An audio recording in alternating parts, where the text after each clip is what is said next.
군인들 사이에서 BTS로 통하시잖아요. BTS라고 얘기하면은 BTS한테 굉장히 욕이 되는 말씀이고요.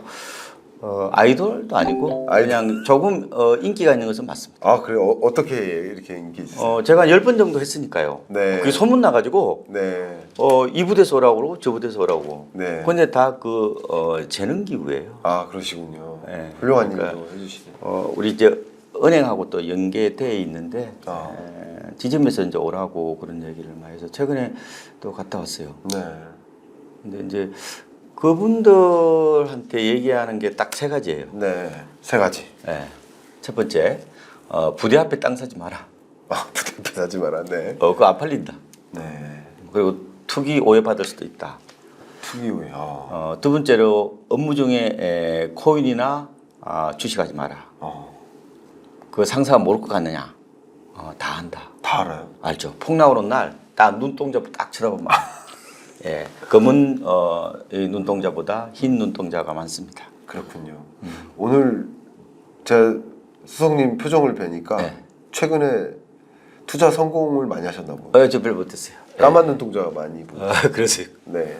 세 번째가 뭡니까? 세 번째는 이제 비교 기준을 좀 달리 해야 된다. 비교 기준. 예, 한평생 개인적 이익을 위해 사는 이런 민간인들과 좀 기준을 좀 달리 해야 된다.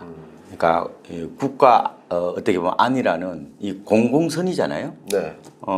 이걸 위해서 내 젊음을 바쳤는데 어떻게 그게 민간 기업 다니는 분들하고 내가 같은 잣대를 놓고 비교할 수 있느냐. 특히 돈 문제, 재산 네. 문제에 대해서는. 그래서 내가 소명의식을 가져야 된다. 네.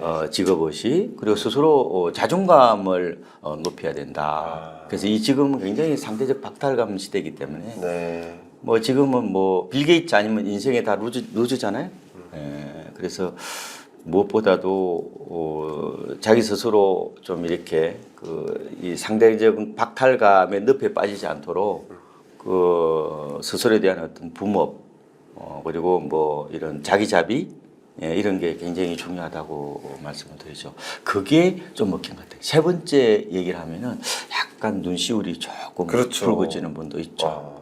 그러니까 상대적으로 뭐 민간에서 보면 뭐 얼마 벌었다, 강남에 집 있다 막 이러는데 나는 정말 몸 바쳐서 국가를 위해서 일했는데 그렇죠. 고작 요밖에 못 벌었다 이렇게 생각하시면 박탈감을 좀 느끼실 텐데 맞습니다. 오히려 그게 아니다. 그러니까 이런 위로해드리는 거죠. 돈으로 그러니까 삶의 점수를 매기면은 네. 자꾸 자괴감이 빠질 수 있죠. 다른 걸 좀 의미 부여를 하는 게 좋죠. 그러니까 네. 어떻게 보면은 개인적 이익을 위해서 사는 사람하고 네. 개인적 이익을 넘어서 이런 국가, 공동체, 뭐 혹은 공공 뭐 선을 위해서 사는 사람은 좀 저는 기준을 좀 달리해야 자꾸 스스로 열등감에 안 빠진다 이런 말씀을 드리죠. 뭐 저도 뭐 마찬가지입니다. 예. 네. 우리 친구들 잘 나간 애들 많잖아요. 네. 실장님도 친구분들 잘 나간 분들 많죠. 아닙니다. 자, 그럼 좀 본격적으로 여쭙도록 네. 하겠습니다. 네. 한쪽에서는 상승장이 왔다. 또 한쪽에서는 폭락 시작도 안 했다. 대폭락이 있을 것이다. 뭐 이렇게 의견이 좀 갈리고 있습니다. 일단 우리 수석님 입장에서는 이 시장을 어떻게 보고 계십니까? 지금은 반등세라고 보면 반등세라고 보신다. 예. 네. 상승장으로 보기에는 아직은 조금은 미흡한 것 같고요. 근데 이제 보통 이제 바닥을 얘기를 하는 거예요. 네. 바닥을 얘기할 때 세 가지가 있습니다. 네. 바닥을 다진다. 네. 그다음에 바닥을 지난다. 네. 바닥을 쳤다. 예. 세 가지가 있는데 지금 전국 주택 가격으로 보면은 여전히 주간 단위로 마이너스란 말이에요. 그렇죠. 이거는 지금 바닥을 지나고 있는 겁니다. 약포합세를 말하는 거예요. 네. 근데 전국 아파트 값은 지금 부동산원 기준으로 보면은 거의 한 할 가까이 지금 뭐 강보합세 수치는 플러스 나오고 있잖아요. 네. 그거는 바닥을 지나고 있다 정도 보시면 될 것 같고 네. 서울 수도권을 본다면은 이미 뭐 바닥을 쳤죠. 그거는 서울은 5월부터 올랐잖아요. 네. 아마 곧 7월 통계도 나올 건데 KB 부동산 통계로는 어쨌든 녹화일 기준으로 네. 2주 전부터 반등한 걸로 보여요. KB는 좀 샘플 수가 많다 보니까 조금 늦는 경향이 있는데 아. 어쨌든 저는 뭐 어떤 지표를 써도 저는 KB 시세를 좀 믿습니다만 어떤 통계를 보든지 간에 네. 지금은 전체적으로 반등세라고 보면 되고 다만 이게 이중양극화예요. 네. 그러니까 서울 수도권과 지방 이 차이 또 아파트하고 비아파트 간에 네. 빌라 다세대는 요새 전세랑 매매 안 되잖아요. 네. 그러니까 시장이 지금 어떻게 보면 약간 울퉁불퉁한 어떤 그런 양상인데 네. 그래서 이제 여러분들이 항상 이 경제 방송을 보실 때 먼저 조작적 정의를 하셔야 돼요. 네. 도대체 뭘 보고 지금 회복이 안 되고 있다는 건지 네. 뭘 보고 아직도 저 오른 게 없다고 하는 건지 그 기준을 보고 얘기하셔야 돼요. 근데 대부분이 제가 이런 강의를 해보거나 아니면 뭐 사람들을 만나보면은 거의 99.9%가 아파트 얘기입니다. 아파트이자 특히 우리 집 아닙니까? 그렇죠. 우리 집이죠. 왜냐면 2천만 가구가 예, 각자 그 우리 집이라는 곳에 살고 계신데 그 2천만 가구가 다 다르죠. 다르게 느끼는 거죠. 맞습니다. 잘 왜냐하면 보셨습니다. 그 집값의 반등은 예. 우리 집 가격인 거예요. 예, 맞아요. 세입자로 살든 예. 그 자가로 살든 그 우리 내가 살고 있는 그 집의 집값이 반등했냐 아니냐를 기준으로 얘기하는 그러니까 이제 일종의 정보를 어떻게 보면은 아전 인수식으로 굴절시킬 수 있는 측면이 다분히 있는 거죠. 그래서 지금 서울 아파트 실거래가는 1월부터 올랐잖아요. 네. 전국은 2월부터 올랐단 말이에요. 벌써 오른 지가 얼마예요? 네. 근데 우리 집은 안 올랐단 말이에요. 그러면 이 상승이라는 기준이 뭐냐? 그러면 예. 내가 상가격을 말하는 거냐? 아니면은 전 고점을 말하는 거냐? 그러니까 이렇게 얘기하죠. 집값이 오른 게 없다. 내린 거에 오른 거에 비하면은 뭐가 빠졌다고 다시 또 올라가는 거냐? 그렇잖아요. 네. 아니 내가 산 가격은 지금 7억인데 이게 어떻게 보면은 뭐 한 9억까지 갔다가 지금 5억인데 이게 뭐가 오른 거예요? 4억에서 5억 올랐다 해서 오른 게 아니거든. 그러니까 우리 이제 실장님께서 주로 자주 말씀하시는 네. 그 지록이마 예. 있잖아요. 예. 그러니까 서로 얘기하는 게 다 다르기 때문에 네. 그래서 제가 조작적 정의를 하셔야 된다는 말씀을 드려요. 그러니까 실수요자는 저는 조금 장바닥 시세에 근접한 지표를 보시는 게 좀 더 낫지 않을까. 물론 이제 큰 시세를 보고 이렇게 분석하시는 분들은 통계 중심적으로 사고를 하시면 좋죠. 그런데 특히 단기적으로는 보실 때는 실수요자들은 통계에 너무 이렇게 함몰되시면 안 돼요.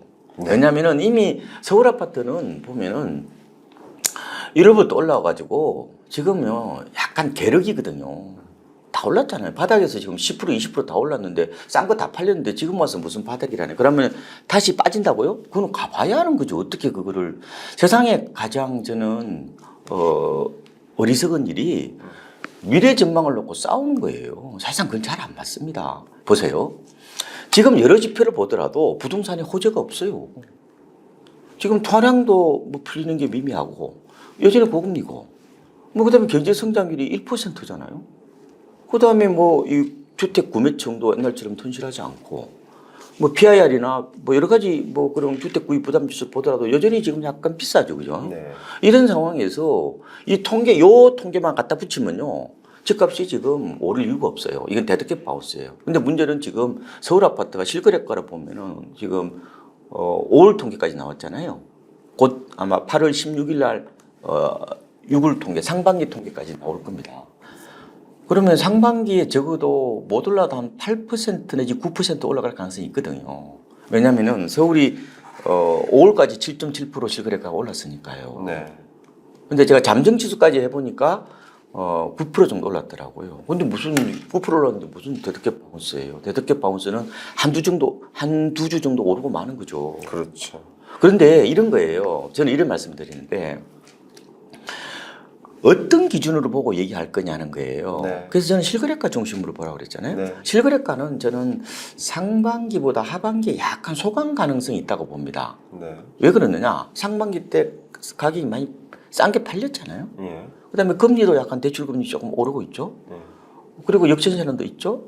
또 건설사 PF 문제도 있단 말이에요. 이런 게 있어서 상반기만큼 서울 수도권 기준으로 봤을 때 강한 반등이 좀 나타나기는 좀 힘들지 않을까.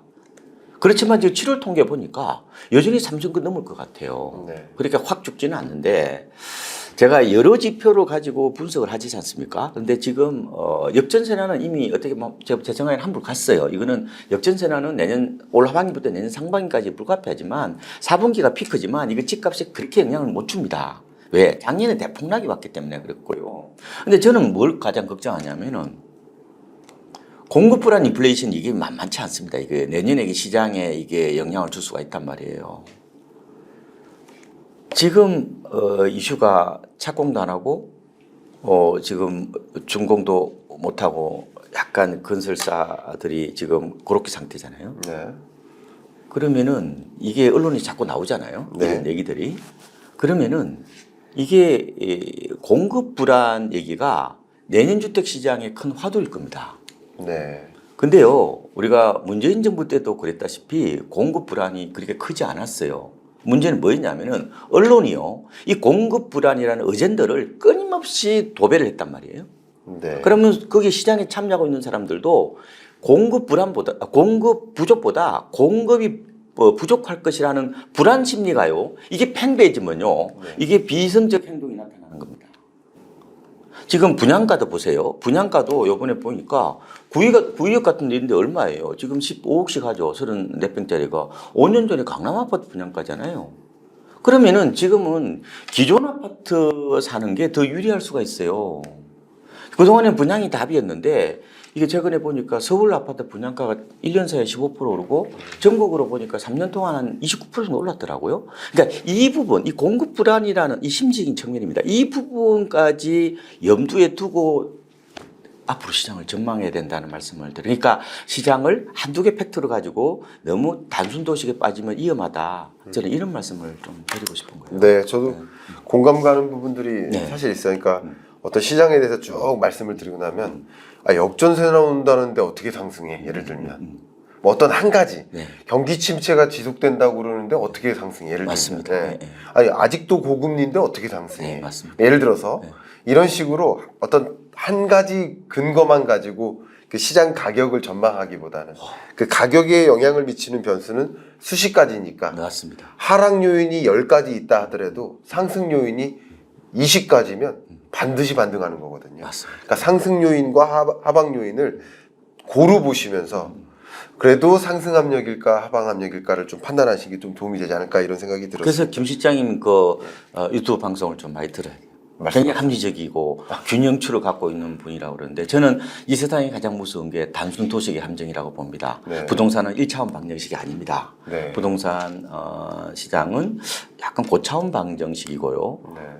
그래서 여러 변수를 놓고 내가 판단하는 능력이 필요한 거지 무조건 어떤 그런 안 좋은 악재들만 갖다 붙여놓으면 앞으로 영원히 내릴 밖에 없는 거예요. 그렇죠. 부동산 시장은 부동산 가격은요 평론가들이 결정하는 게 아니에요.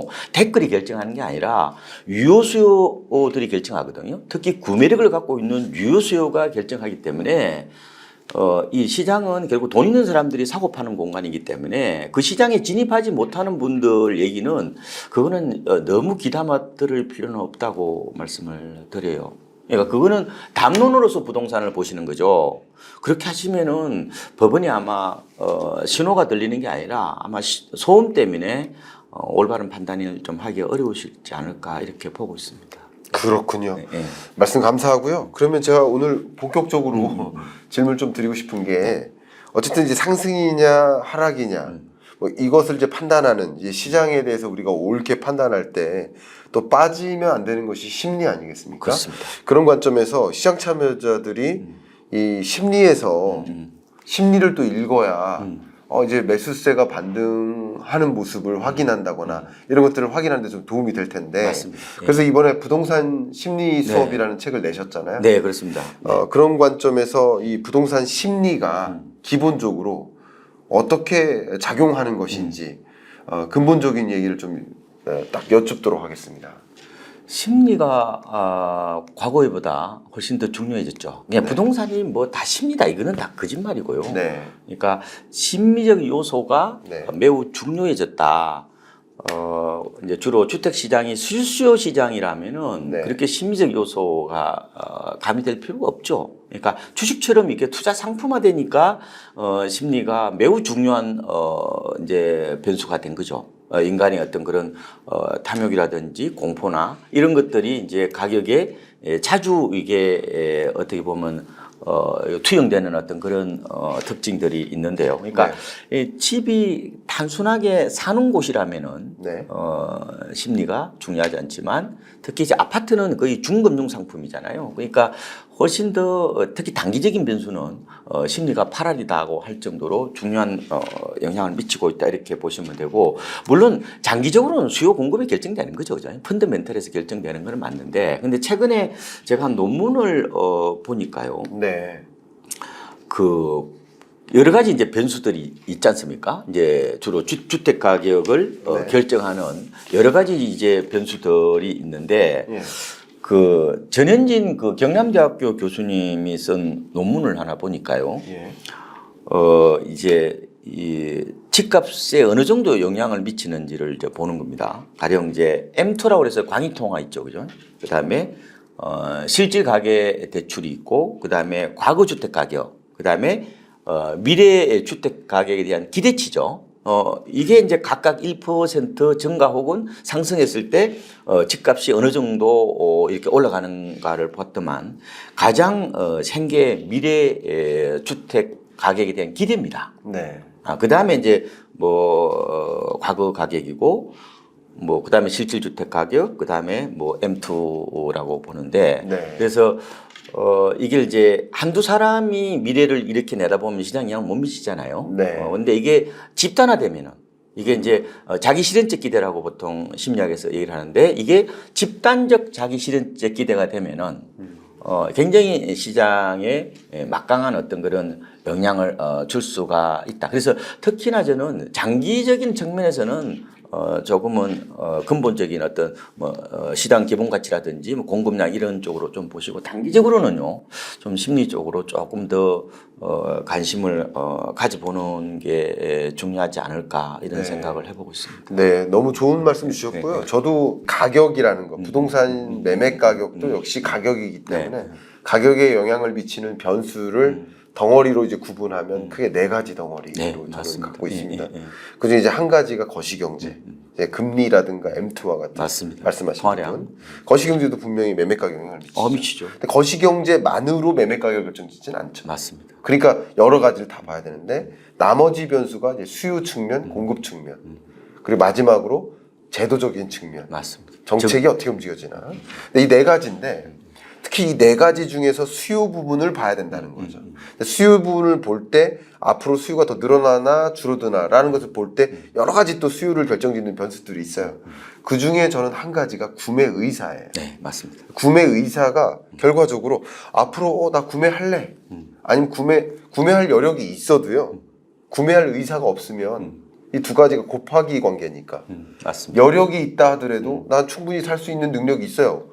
현금성 자산이 50억이 있어요. 살 수 있죠. 그러나 구매할 의사가 없으면 안 사는 거거든요. 그러니까 구매 의사를 봐야 되는데, 구매 의사를 볼 때 가장 중요하게 판단하는 그 기준이 되는 변수를 한국은행에서 발표하는 주택가격 전망 CSI. 그렇죠. 저는 그걸 봅니다. 이번에 100이 나온 그 말씀. 100을 통과했죠. 100을 넘었죠. 100을 통과했다는 얘기는 지금의 집값보다 내년 이맘때의 집값이 더 높다라고 그렇죠. 생각하는 거예요. 맞습니다. 그러면 구매 의사가 발동해서 사는 게 낫다라고 생각해요. 그러니까 구매 의사가 심리적으로 작동을 하면 지금 작동하는 모습인데, 그러니까 미분양 주택 건수가 줄어드는 맞습니다. 것이고, 예. 그만큼 수요세가 생각보다는 반등하는 공급보다 그런 흐름으로 저는 보고 있거든요. 그러니까 말씀하신 것처럼 구매 의사라든가 이런 심리를 우리가 충분히 확인해야 되겠다. 아까 그 전현진 교수가 발표하신 그런 미래 주택 가격 네. 기대치 있잖아요. 요게 전망이거든요. 그러니까요. 그게 더 중요할 수 있다 그런데, 수요는 이게 두 가지가 있습니다. 네. 하나는 실수요고요. 또 다른 가수요입니다. 네. 예, 수요는 굉장히 변동성이 큰 어떤 그런 측면을 띠고 있죠. 그러니까 탄력적이라는 겁니다. 그래서 이 가수요 영역이 상당 부분 심리입니다. 네. 불안 심리라는 거죠. 네. 그래서 이 불안 심리가 주택 가격의 변동성을 키우는 어떤 그런 측면이 있는 거거든요. 네. 그래서 아까 한국은행 그 지표 말씀 잘하셨는데 아마 어떤 그런 전망 지수 그것도 매우 중요 시장에서 중요하다. 네.